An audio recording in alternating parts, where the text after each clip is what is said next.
doing round 3 now. Not that much changed in the faction marker track.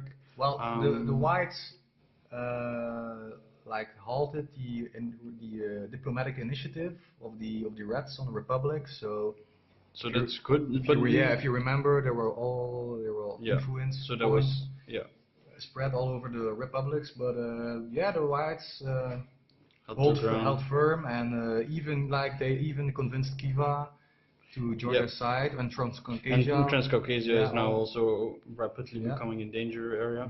So on the diplomatic side, it's not much has changed. The Polish remained neutral. Yeah. That was nice. And Ukraine remained neutral as well. So like on the major countries, not much changed.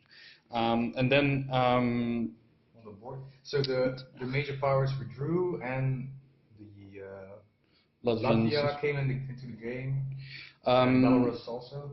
So the defining feature was that now of this turn was that the whites started an attack in the east because they got the Siberian autonomy card, and as such the socialist revolutionaries turned to their sides.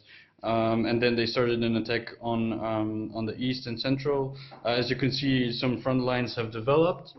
Saratov is surrounded. What you can see is a very interesting switch side card being played by both sides. This one is from the whites, and this one from the reds. So that is very dangerous. In the beginning, it was a very dangerous situation for reds.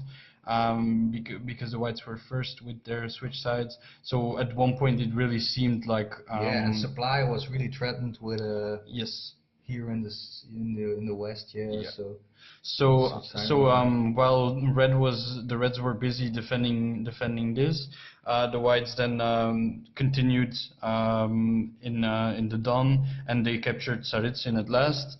And as you can see, the whites are continuing further into towards Saratov and trying to surround it from two angles. Advancing in the east with a couple of armies, so Renov, some Czechs here, also a new Czech army. There's some Czechs going there. And here the Siberians in the north. And the Siberians have been a bit slow in getting perm. So that is something that is quite good for the Reds. And also the Reds have made a very good play by temporarily threatening Kazan. So the Whites had to reinforce and defend it for a second, which made them lose quite a lot of time that they could have invested into threatening Perm, for example. So right now the Whites will try to round up whatever is left in the Urals. Infighting is also triggered. Infighting is triggered for the Whites and not for the Reds, so that is quite dangerous. So the Whites will likely try to round up the Urals and then move forward on Saratov. And now what is also quite to the Reds' advantage is that right now we're entering 1919. Winter, and mud. As such, winter. Yeah. So it will be more difficult to attack for the Whites. So the Reds will likely have some time to shore up their defenses.